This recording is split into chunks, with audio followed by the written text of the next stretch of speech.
মতিঝিল এলাকার শাপলা চত্বরে হেফাজতে ইসলামের ব্যানারে অবস্থানরত আলেম ওলেমা, মাদ্রাসা ছাত্র, শিক্ষক ও ধর্মপ্রাণ মানুষদের বিতাড়িত করতে গত 5 মে দিবাগত গভীর রাত্রে যে যৌথ অভিযান পরিচালনা করা হয় তা আমাদের জাতীয় জীবনে এক গভীর ক্ষতের সৃষ্টি করেছে। পুরো ঘটনাটির উদ্দেশ্যে প্রকৃতি ও ক্ষয়ক্ষতি এখনো রহস্যের অন্ধকারে ঢাকা। সরকারের পক্ষ থেকে এ পর্যন্ত যা কিছু বলা হয়েছে তাতে সন্দেহ ও অবিশ্বাস দূর হওয়ার বদলে তা আরো ঘনীভূত হয়েছে। আলেম সমাজের তরফ থেকে অভিযোগ করা হচ্ছে যে আলো নিভিয়ে রাতের অন্ধকারে তাদের উপর বর্বরোচিত গণহত্যা চালানো হয়েছে। তারা অভিযানের যে বিবরণ দিচ্ছেন ও হতাহতের যে সংখ্যা উল্লেখ করছেন তাতে শিউরে উঠতে হয়।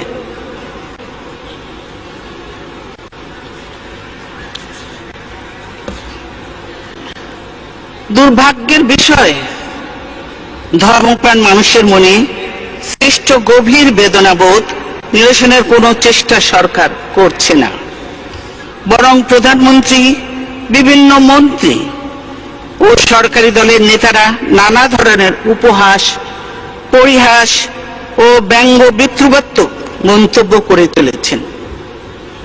এর পরিণাম কখনো শুভ হতে পারে না। আমরা দেখেছি কিছুদিন আগে বিভিন্ন ব্লগ ও ওয়েবসাইটে এদেশের সংখ্যাগরিষ্ঠ মানুষের ধর্মপবিত্র ইসলাম, আল্লাহ ও মহানবী হযরত মুহাম্মদ সাল্লাল্লাহু আলাইহি সাল্লাম সম্পর্কে এক শ্রেণীর বিপদগামী লোক কুরুচিপূর্ণ কুৎসা রটনা করে। এতে মানুষের ধর্মীয় অনুভূতি আহত হয়। পৃথিবীর কোন দেশেই এ ধরনের হীন কার্যকলাপ বরদাস্ত করা হয় না। উচ্চ আদালত থেকে এর বিরুদ্ধে কার্যকর ব্যবস্থা নেওয়ার জন্য নির্দেশ দেওয়া হয়। দুঃখের বিষয়, সরকার এ ব্যাপারে কিছুই করেনি। এই ধর্মদ্রোহী ব্লগারদের কেউ কেউ শাহবাগের মঞ্চে নেতৃত্ব দিতে থাকে। সমাবেশের প্রতি সরকারের আনুকূল্য, সার্বিক সহযোগিতা ধর্মপ্রাণ মানুষের মধ্যে ক্ষোভের সঞ্চার করে। তাদের মধ্যে এই ধারণা সৃষ্টি হয় যে সরকার ধর্মদ্রোহী ব্লগারদের পক্ষ নিয়েছে। সরকারের সমর্থন ও আশকারাতেই এই ধর্মদ্রোহীরা মানুষের ধর্মীয় অনুভূতিকে আহত করার সুযোগ পাচ্ছে। এই পটভূমিতেই আলেম সম্প্রদায় ও কওমি মাদ্রাসার শিক্ষক ছাত্রদের সমন্বয়ে গঠিত হেফাজতে ইসলাম নামের অরাজনৈতিক সংগঠনটি শান্তিপূর্ণভাবে প্রতিবাদ জানাতে শুরু করে। এই সংগঠনটির নেতাদের সঙ্গে আমরা সরকারের মন্ত্রী ও নেতাদের বিভিন্ন সময়ে বৈঠক, দিন দরবার ও আলোচনা করতে দেখেছি। 6 এপ্রিল হেফাজতে ইসলামের ঢাকা অভিমুখী লং মার্চ ও শাপলা চত্বরে সমাবেশ কর্মসূচি শান্তিপূর্ণভাবে পালনের জন্য স্বরাষ্ট্রমন্ত্রী তাদেরকে অভিনন্দন জানায়। তিনি তাদের 13 দফা দাবিও বিবেচনার আশ্বাস দিয়েছিলেন। 5 মে হেফাজতে ইসলামের কর্মসূচির দুদিন আগে 3 মে সন্ধ্যায় প্রধানমন্ত্রী কেবল এই সংগঠনের বিষয়ে এক সংবাদ সম্মেলন করেন। তিনি বলেন, হেফাজতের 13 দফা দাবির অনেকগুলো বাস্তবায়ন করা আছে। বাকি দাবিগুলোর মধ্যে যেগুলো যৌক্তিক সেগুলো নিয়েও আলোচনা হবে। এরপর হঠাৎ করে কি ঘটলো তা আজও রহস্যই হয়ে আছে। হেফাজত অনেক আগেই 5 মে ঢাকা অবরোধের কর্মসূচি ঘোষণা করেছিল। 5 তারিখ সেই কর্মসূচি পালনের পর তারা সরকারের অনুমতি নিয়ে ঢাকায় সমাবেশ করতে আসে।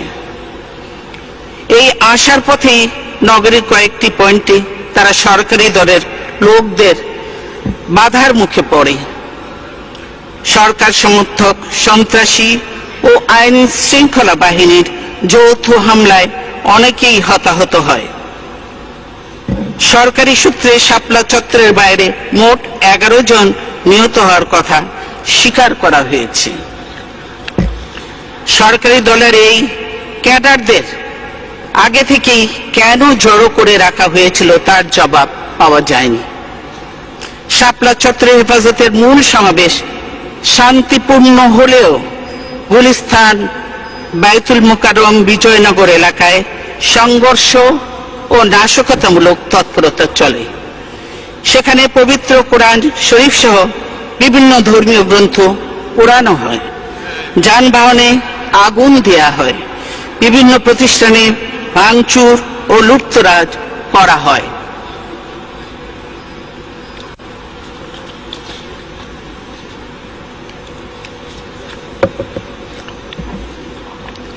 যা এসবই টেলিভিশন ফুটেজ এবং বিভিন্ন দিক দেখলে বলা যায় সরকারি দলের গুন্ডা বাহিনী, বিভিন্ন ছাত্রলীগ, যুবলীগ এরাই এর সঙ্গে সংশ্লিষ্ট।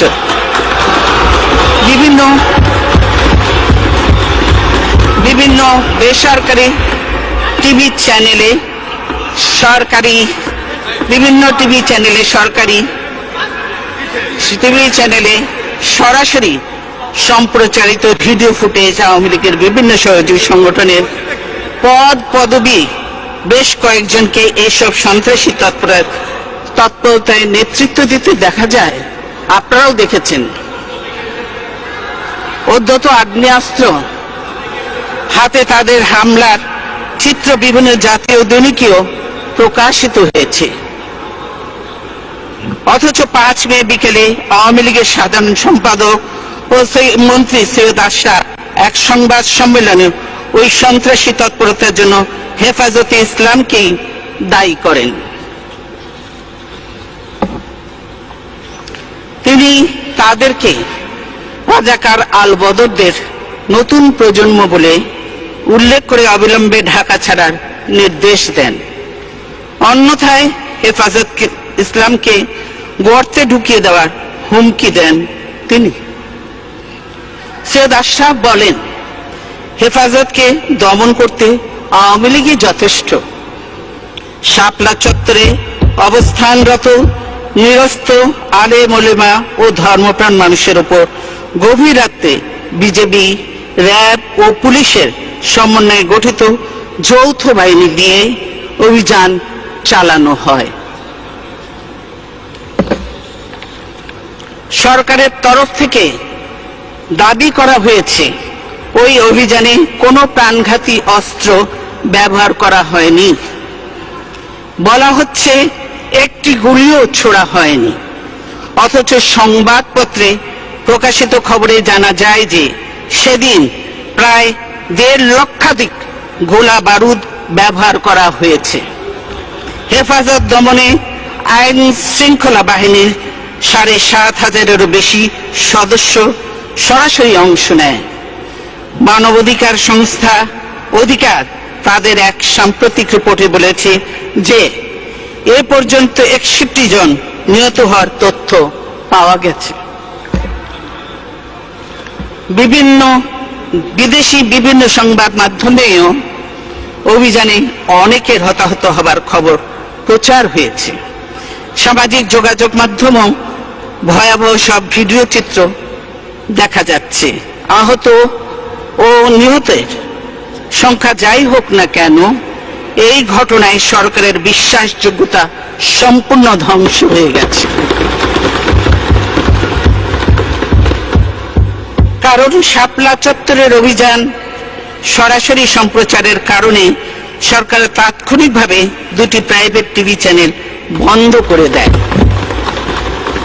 তারা এমন ভীতিকর পরিবেশ সৃষ্টি করে যে দেশের কোনো সংবাদ মাধ্যম অভিযানের প্রকৃত চিত্র তুলে ধরতে ব্যর্থ হয়। একই সঙ্গে সারা রাজধানী জুড়ে জারি করা হয় 144 ধারা। শাপলা চত্বরে অভিযানের পর অনেকেই এখনো ফিরে যায়নি, অনেক নিখোঁজ রয়েছেন।